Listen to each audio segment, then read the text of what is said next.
Assalamualaikum warahmatullahi wabarakatuh. Halo Sobat Mandubi, kembali lagi di channel Ruang Kelas Mandubi. Bersama saya Vista Rudaini sebagai host yang akan memandu berjalannya podcast pada episode kali ini. Jadi Sobat Mandubi, sebelum kita lanjut, saya mau tanya dulu nih, gimana nih puasanya? Masih semangat nggak? Masih dong ya, baru juga setengah, masih ada setengahnya lagi nih Sobat Mandubi, sebelum kita memasuki masa-masa lebaran nih. Jadi Sobat Mandubi, kalian tahu nggak apa yang ingin kita bahas pada episode kali ini?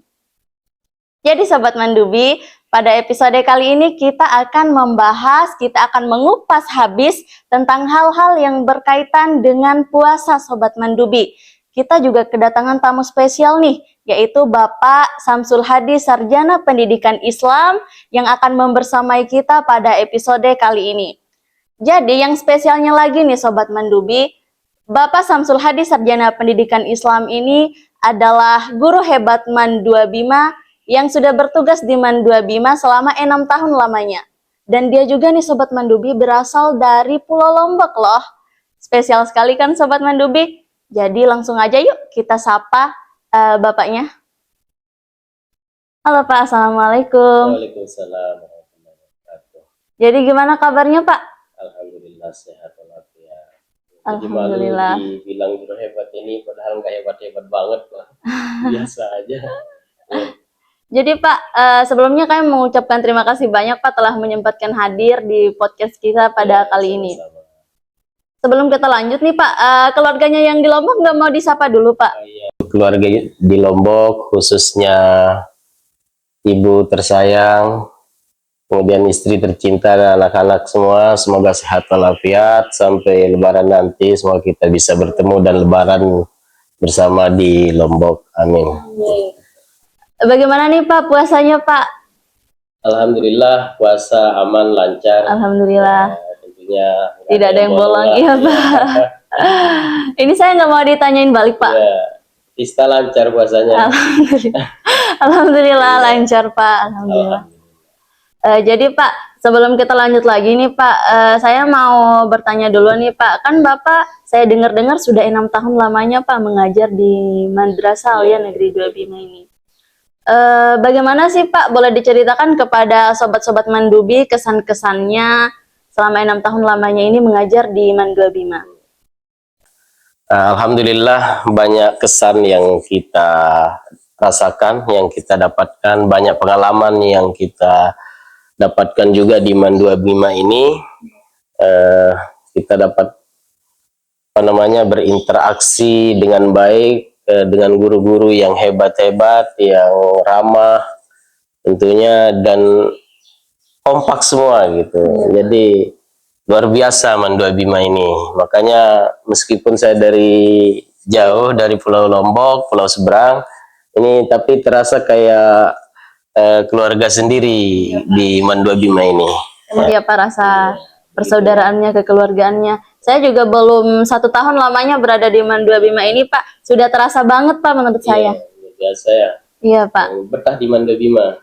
Alhamdulillah Ya, betah sekali. nanti diajak juga teman-teman saudaranya masuk di MAN 2 Bima ini. Iya Pak, insya Allah. Jadi Pak, jadi kita hari ini pada episode kali ini mau membahas tentang hal-hal yang berkaitan dengan puasa Pak. Mungkin sebelum kita memasuki tentang puasa nih Pak, saya mau bertanya dulu nih berkaitan dengan bulan Ramadan. Jadi bisa diceritakan secara singkat nggak sih Pak kepada sobat-sobat Mandubi tentang sejarah singkat dari bulan Ramadan? Kita mungkin sedikit perlu flashback tentang sejarah bulan Ramadan itu. Jadi bulan Ramadan, puasa Ramadan khususnya kita diwajibkan berpuasa itu pada tahun kedua hijrah. Hijrahnya Nabi ke Madinah. Ya, dari Mekah ke Madinah gitu ya. Jadi pada tahun itu turun ayat pada bulan Syaban, khususnya turun ayat yang ke 183 daripada surah Al-Baqarah itu sendiri. Nah, itu ayat yang sudah familiar sekali tentunya kita dengar, tentang kewajiban berpuasa. Ayatnya berbunyi, ya ayyuhalladzina amanu kutiba alaikumussyam kama kutiba alal ladzina min qablikum la'allakum tattaqun. Jadi di situ dikatakan diwajibkan berpuasa atas kamu, wahai orang-orang yang beriman. Jadi orang-orang yang beriman yang dikhitab atau yang dipanggil dengan ayat ini.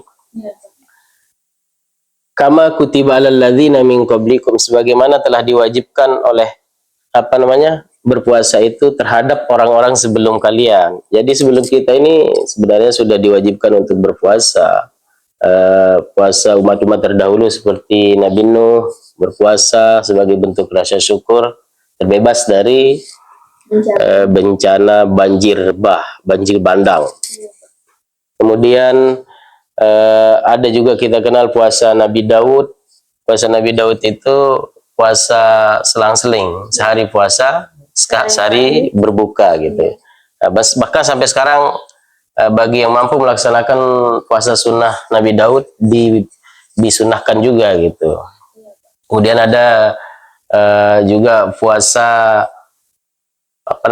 yang dilakukan oleh umatnya Nabi Musa alaihissalam, yaitu puasa pada tanggal 10 Muharram.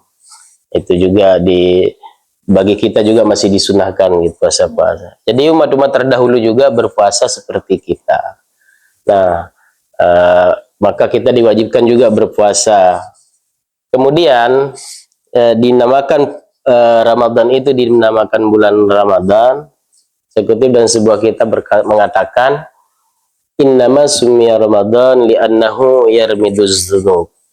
Dikatakan bulan itu bulan Ramadan karena pada bulan itu adalah bulan penghancuran atau penguburan dosa-dosa gitu. Kemudian Rasulullah Shallallahu Alaihi Wasallam memerintahkan kita untuk berpuasa pada sejak tahun kedua Hijriah.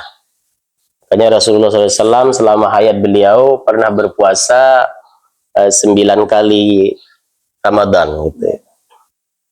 Selama beliau berpuasa 9 kali di bulan Ramadan itu, 9 bulan Ramadan selama hayat beliau gitu. Satu kalinya itu jumlah hari bulan Ramadan itu 30 gitu. Tapi 8 kali jumlah bulan Ramadan itu bilangan harinya 29 hari gitu. Itu saja sejarah singkat daripada puasa Ramadan ini. Jadi Pak, saya juga ingin menyinggung nih Pak, kan di malam 10 terakhir bulan Ramadan itu terdapat malam Lailatul Qadar nih Pak. Tentu dong Pak ada tanda-tandanya, meski kita belum tahu jelas tentang hari, tanggal dari malam Lailatul Qadar, mungkin ada nih Pak tanda-tandanya yang bisa dijelaskan kepada kita dan kepada Sobat Mandua Bima. Terkait dengan malam Lailatul Qadar itu adalah salah satu malam kemuliaan, ya, Pak. Malam istimewa, yaitu malam diturunkannya Al-Quran, sehingga apa-apa yang bersentuhan dengan Al-Quran itu menjadi mulia gitu. Ya, Pak. Malam turunnya menjadi malam yang paling mulia, bahkan lebih baik dari 1000 bulan, ya. Itu di malam turunnya Al-Quran. Begitu juga orang-orang yang bersentuhan dengan Al-Quran, misalnya Malaikat Jibril yang menurunkan Al-Quran menjadi Sayyidul Malaikah, ya, atau pemimpin para malaikat. Rasulullah yang menerima Al-Quran kemudian menjadi Sayyidul Anbiya wal Mursalin, menjadi pemimpin para nabi dan para rasul. Ya. Pokoknya semua, apalagi kita manusia biasa, kalau sudah bersentuhan dengan Al-Quran otomatis jadi mulia. Makanya para penghafal Al-Quran itu banyak yang menjadi orang hebat, banyak yang menjadi mulia, karena memang kemuliaan Al-Quran itulah yang mengangkat derajatnya gitu. Nah, malam Lailatul Qadar itu terjadi pada malam-malam tertentu di bulan Ramadan. Ulama memprediksi itu terjadi di 10 malam terakhir, ya, bulan Ramadan, dan itu khususnya lagi pada malam-malam ganjil gitu. Ya, Pak. Ya, itu malam 21, malam ke-23, 25, malam ke-25, 27 dan sebagai malam ke-29 itu. Jadi ulama lebih spesifik memerintahkan kita, menganjurkan kita mencari, mengejar malam-malam itu pada malam-malam ganjil iya, Pak. di 10 malam terakhir bulan Ramadan. Mengenai tanda-tandanya, tanda-tanda malam Lailatul Qadar itu biasanya pada malam itu adalah malam yang sangat tenang begitu. Iya, Pak. Tenang, damai, tentram gitu. Tidak ada suara binatang yang buas yang mengerikan gitu. Kemudian tidak ada juga hujan di malam itu, tidak panas gitu. Cahaya rembulan biasanya tenang, damai, menyejukkan gitu. Dan seperti di situ dalam Al-Quran, surah Al-Qadr gitu ya. Iya, Pak. Salamun hiya hatta matla'il fajr. Pada malam itu penuh kemuliaan, penuh kesejahteraan sampai terbit fajar. Jadi biasanya malam itu ditandai dengan malam yang sangat tenang. Iya. Kemudian cahaya rembulannya yang sejuk begitu. Berarti nggak panas ya, Pak? Iya. Cahaya rembulan. Ya memang cahaya rembulan kan nggak panas. Oh iya, Cahaya matahari baru panas ya. saya kira tadi cahaya matahari, Pak, cahaya rembulan itu. Kalau setelah malam Lailatul Qadar, pagi harinya matahari itu juga terbit, cahayanya sinar matahari juga nggak terlalu panas gitu. Biasanya apa namanya sinarnya itu tidak sepanas biasanya gitu. Itu tandanya. Kemudian memang Imam Al-Ghazali memprediksi juga beliau itu memprediksi tergantung dari hari kita mulai berpuasa gitu. Iya, Pak. Kalau kita mulai berpuasa hari Senin, kata beliau, biasanya malam Lailatul Qadar itu jatuh tanggal 21 gitu. Iya. Kalau hari Rabu kita mulai berpuasa jatuh biasanya bulan Ramadan itu pada tanggal 29. Nah, kalau ini hari Sabtu ya kita mulai berpuasa. Iya, Pak, Sabtu. Kalau hari Sabtu kita mulai berpuasa, menurut prediksi Imam Ghazali dalam kitabnya Ihya Ulumuddin itu, kita berpuasa mulai dari hari Sabtu, biasanya tanggal 23 Ramadan, malam Lailatul Qadarnya. Kalau dimulai dari hari Jumat, biasanya Lailatul Qadar itu tanggal 27 Ramadan gitu. Iya, Pak. Itu menurut prediksi Imam Al-Ghazali. Iya, Pak. Iya, Pak. Jadi Pak, mungkin langsung aja ya Pak, kita masuk lagi ke hal-hal yang berkaitan dengan puasa, Pak. Jadi sobat-sobat Mandubi masih semangat nggak, sobat-sobat Mandubi, buat menambah wawasan kita tentang berpuasa? Jadi yuk kita lanjut.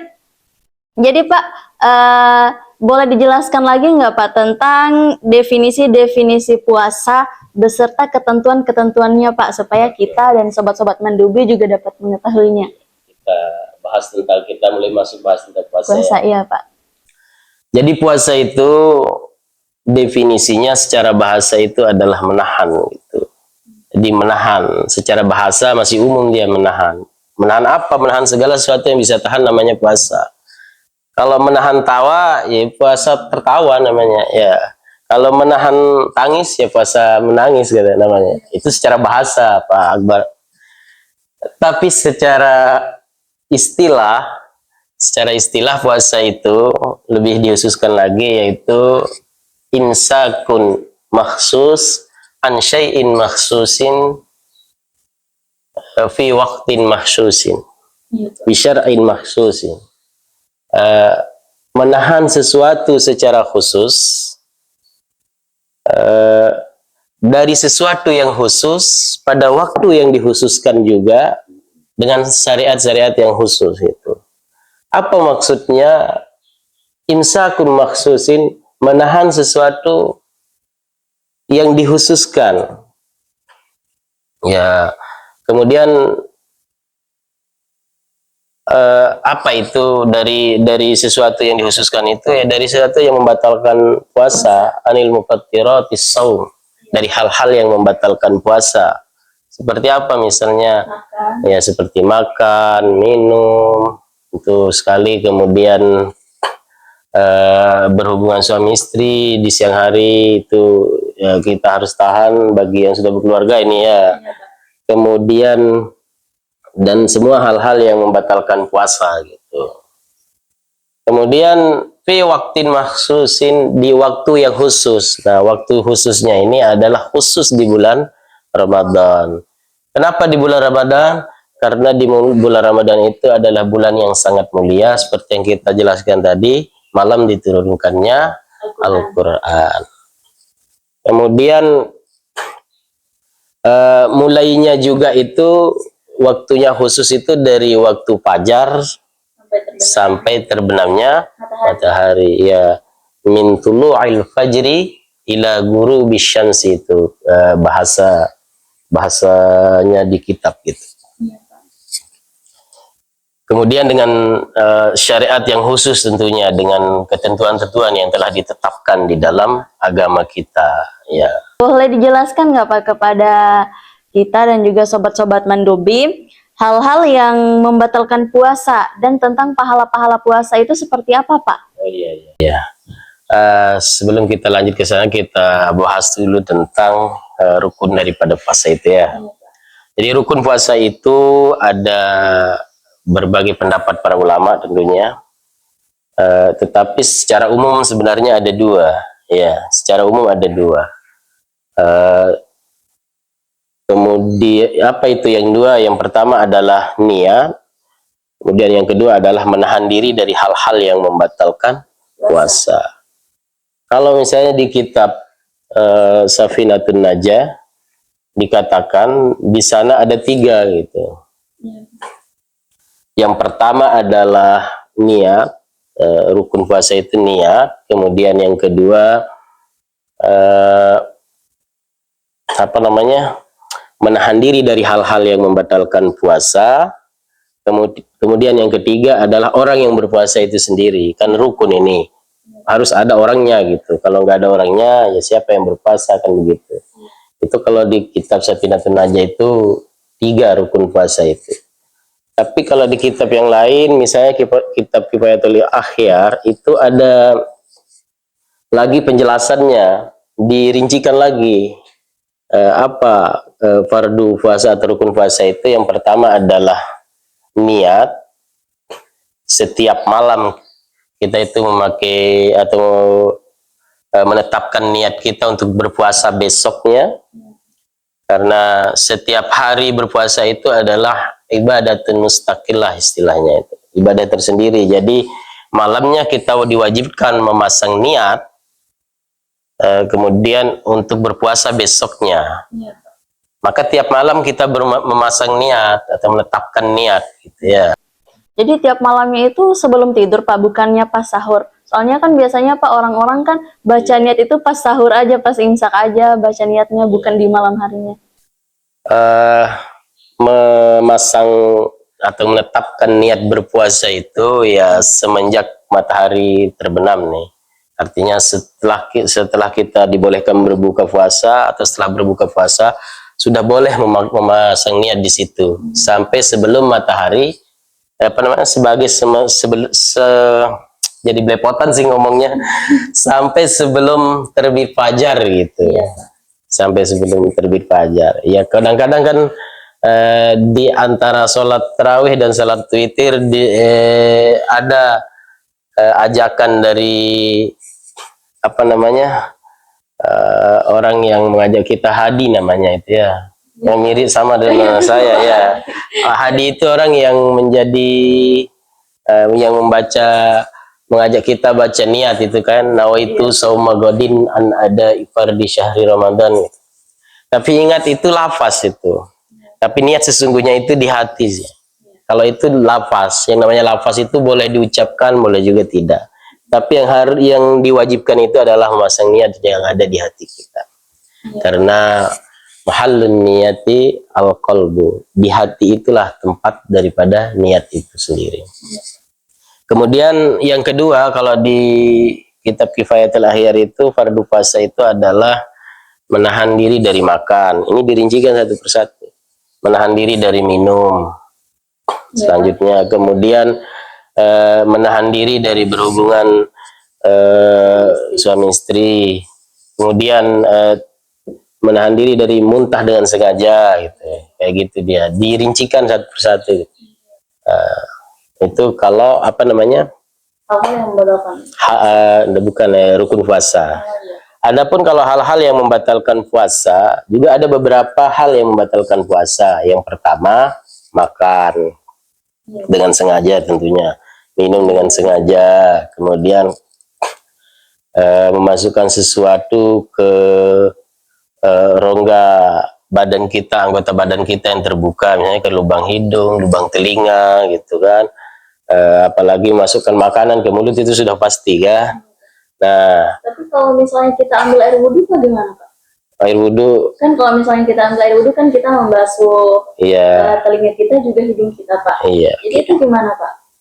Jadi begini, kalau berbicara tentang wudhu, kan yang wajib di wudhu itu adalah membasuh muka, membasuh kedua tangan, kemudian membasuh kepala sama kaki. Membasuh telinga juga nggak harus memasukkan apa namanya, air ke dalam telinga kan, meskipun membasuh telinga itu adalah bagian sunnah dari wudhu kan, nggak harus, dan juga nggak mungkin kita masukkan. Apalagi ada sunnah wudhu itu adalah istinsyak, gitu ya. Istinsyak itu memasukkan air ke dalam hidung sebelum kita berwudhu untuk membersihkan virus-virus yang ada di dalam rongga hidung kita. Nah, tapi kalau di bulan Ramadan tidak disunahkan untuk istinsyak itu ya, karena ada hal yang wajib yang lebih perlu, yaitu menahan diri dari hal-hal yang membatalkan puasa. Gitu. Kemudian yang selanjutnya yang membatalkan puasa adalah apa tadi? Tadi sampai mana tadi? Sampai istinsyak. Istinsyak dalam berwudu ya. Iya. Kemudian yang selanjutnya yang berkumur di dalam berwudu itu juga kalau bisa berkumur itu nggak apa-apa nih. Tapi kalau sudah zuhur, artinya sudah zawal syamsi, matahari sudah condong ke arah barat, kita berkumur itu dimakruhkan. Artinya sunnah tidak berkumur gitu. Berarti kalau sudah misalnya kita nggak berkumur juga nggak apa-apa. Nggak apa-apa nih kan, itu kan sunnah wudhu aja. Jadi Pak, mungkin kita lanjut lagi Pak. Iya, iya. Boleh dijelaskan lagi nggak Pak tentang kita? Boleh dijelaskan lagi nggak Pak mengenai hikmah-hikmah dari berpuasa? Oh iya, hikmah dari berpuasa. Baik, kita bahas tentang hikmah puasa ya. Salah satu hikmah berpuasa itu adalah apa namanya, bisa membentuk jiwa yang disiplin. Tapi apa enggak kita bahas dulu tujuan berpuasa ini? Iya Pak, tujuannya dulu. Ya, tujuannya aja dulu yang kita bahas. Baru hikmahnya. Ya. Di dalam berpuasa itu ada tujuan utama adalah terdapat pada akhir ayat surah Al-Baqarah tadi, yaitu la'allakum tattaqun, agar kamu menjadi orang yang bertakwa. Itu tujuan daripada berpuasa gitu ya. Jadi setelah kita melaksanakan puasa ini, tujuan utama atau tujuan yang diharapkan dari mengerjakan berpuasa itu adalah menjadi orang yang bertakwa gitu ya. Iya. Karena bulan puasa ini kan bulan latihan gitu ya. Iya, Pak. Bulan latihan kita beribadah. Nah, cuman ada beberapa hikmah juga di dalam berpuasa itu. Iya. Kalau tujuan tetap satu, yaitu menjadi orang-orang yang muttaqin. Nah, hikmahnya adalah yang pertama, membentuk kedisiplinan.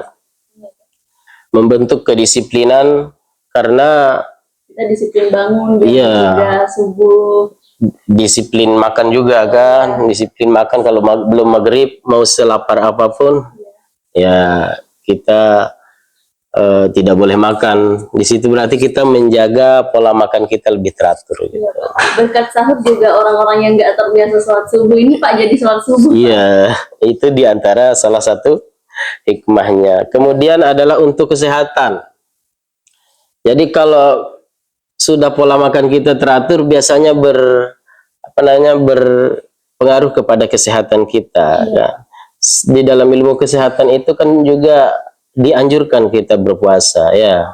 Ada istilahnya di dalam ilmu kesehatan itu adalah intermittent fasting.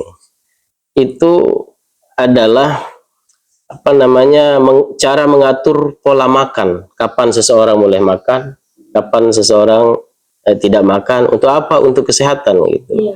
Jadi secara logika, secara ilmu kesehatan, puasa itu menyehatkan, dan itu juga ada sabda Rasulullah yang menyitir tentang itu, yaitu sumu tasihhu, berpuasalah kamu, niscaya kamu akan sehat. Itu.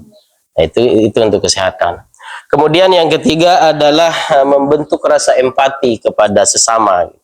Jadi kepada sesama manusia, setelah kita berpuasa kita merasakan lapar, tentunya kita akan berpikir, kita yang hanya lapar sebentar saja sudah bisa merasakan bagaimana lemahnya kita berpuasa, maka rasa empati muncul terhadap orang-orang yang fakir miskin, bagaimana mereka yang mungkin menahan lapar setiap hari gitu. Maka timbullah kasih sayang kita kepada sesama manusia, terutama kepada fakir miskin gitu. Kemudian diantaranya hikmahnya juga adalah bisa menurunkan berat badan ya. Ya semoga saya nanti juga turun berat badan ini. Tapi kayaknya sudah ada beberapa kilo yang turun ini yang saya rasakan ini ya. Iya, Pak. Kenapa? Karena di dalam berpuasa itu seperti yang tadi sudah diatur pola makan. Kemudian juga saya bilang tadi adalah bulan latihan gitu ya, bulan latihan. Jadi seseorang itu kalau mau jadi sukses harus banyak latihan gitu. Nah, bagaimana kemudian nanti setelah latihan itu membentuk apa namanya? Membentuk pribadi yang lebih baik dari sebelumnya. Iya, Pak. Nah, kan contoh aja kita lihat seperti ini nih, kita lihat kupu-kupu yang indah itu ya. Kupu-kupu yang indah yang kita lihat itu ternyata sebelum jadi kupu-kupu itu sudah mengalami beberapa proses ya. Untuk menjadi kupu-kupu yang indah dia mengalami 4 proses. Pertama telur kan, jadi telur, kemudian setelah itu jadi larva ya, jadi lava atau ulat. Jadi lava atau ulat. Kemudian di saat dia menjadi ulat ini, apa namanya, nafsu makan ulat ini besar gitu, sehingga ulat itu gemuk-gemuk dia. Segalanya dimakan, semua dimakan gitu, daun-daun itu habis dimakan sama ulat itu, sehingga karena di situ dia sedang memiliki nafsu makan yang besar gitu. Maka nanti di proses yang ketiga namanya pupa namanya ya. Pupa itu dimana ulat itu melakukan puasa. Dia mengurung diri di dalam sebuah cangkang yang keras. Di situ berpuasa dia. 1-2 minggu dia berpuasa. Binatang aja berpuasa 1-2 minggu loh. Apalagi manusia. Dan dia itu bukan berpuasa maghrib berbuka, tidak. Selama 1-2 minggu dia berpuasa itu nggak makan gitu. Dia mengurung diri di dalam cangkangnya itu. Sehingga nanti begitu dia keluar dari sana menjadi kupu-kupu yang indah gitu. Keluar dari cangkangnya itu. Artinya apa? Dari ulat yang menyijikkan, kemudian dia menjalankan proses latihan yang luar biasa di dalam situ, menahan diri dari makan, sehingga menjadi kupu-kupu yang indah yang disenangi oleh semua orang gitu kan. Kan biasanya kupu-kupu itu identik dengan keindahannya dan disenangi oleh semua orang. Kalau ulat kan menjijikkan, ditakuti gitu kan. Jadi proses kita seperti itu juga sebagai manusia. Ada proses besar yang kita lakukan di puasa ini, latihan besar adalah untuk menjadi manusia yang lebih baik dari sebelumnya. Kalau misalnya sebelum puasa kita rakus, ya setelah puasa diharapkan tidak lagi menjadi manusia yang rakus. Kalau sebelum puasa misalnya kita menjadi manusia yang malas ibadah, diharapkan setelah berpuasa kita menjadi rajin beribadah gitu. Iya, Pak. Kalau di sebelum puasa kita memiliki akhlak yang buruk, maka cerminan dari puasa yang berhasil itu adalah orang-orang yang memiliki akhlak yang baik. Dan ada pesan yang ingin saya sampaikan terkait dengan puasa ini, yaitu berpuasalah. Ya, berpuasalah, jangan puasa-puasaan, jangan juga puas-puasan gitu. Iya. Apa maksudnya itu? Berpuasalah itu berpuasalah dengan sesungguhnya, dengan sebenar-benar puasa, yaitu menjalankan segala syariat dan aturan yang ada di dalam berpuasa itu. Mungkin ini Pak sindiran juga ya Pak bagi yang mokel-mokel Pak. Sebenarnya bukan sindiran sih, Iya, Pak. tapi ini semacam penjelasan dah. Iya, Pak. Jangan puasa-puasaan. Puasa-puasaan itu maksudnya begini. Puasa tetapi tidak bisa menahan, dia puasa menahan mulut dari makan dan minum, tetapi tidak menahan mulut dari menggunjing, tidak menahan tangan dari menyakiti orang lain, tidak menahan kata-kata dari menyakiti perasaan orang lain, tidak menahan mata dari melihat hal-hal yang buruk, begitu kan. Iya Pak, Jadi puasa tapi pikirannya itu kotor. iya, Victor ya. Ya, jadi sebenarnya esensi dari puasa itu sebagaimana disebutkan bahwa apa namanya, tingkatan puasa itu kan ada 3 ya. Ada puasa umum, ada puasa khusus, dan ada puasa khususil khusus namanya. Kalau puasa umum itu ya menahan diri dari makan dan minum, menahan diri dari apa namanya, hal-hal yang membatalkan puasa, itu puasa secara umum. Kalau puasa secara khusus adalah menahan diri, di samping menahan diri dari makan dan minum, juga menahan anggota badan, tangan supaya tidak menyakiti orang lain, kemudian perkataan supaya tidak menyinggung perasaan orang lain, perbuatan kita tidak merugikan orang lain, begitu. Itu kan puasa secara lebih khusus lagi. Kemudian telinga kita pun tidak mendengar hal-hal yang buruk, begitu, seperti menggibah dan lain sebagainya. Kan itu bisa mengurangi pahala puasa yang belum kita bahas tadi, tentang hal-hal yang mengurangi pahala puasa ya. Ada gibah, itu membicarakan orang lain, namimah, mengadu domba kan, itu kompor-komporin orang lain gitu. Kemudian al-kazib, bohong, berbohong atau berdusta, itu mungkin sudah biasa dilakukan, dusta-dusta, kayaknya bohong-bohong kecil gitu. Tapi iya, misalnya kayak gini nih, kamu di mana? Saya lagi OTW.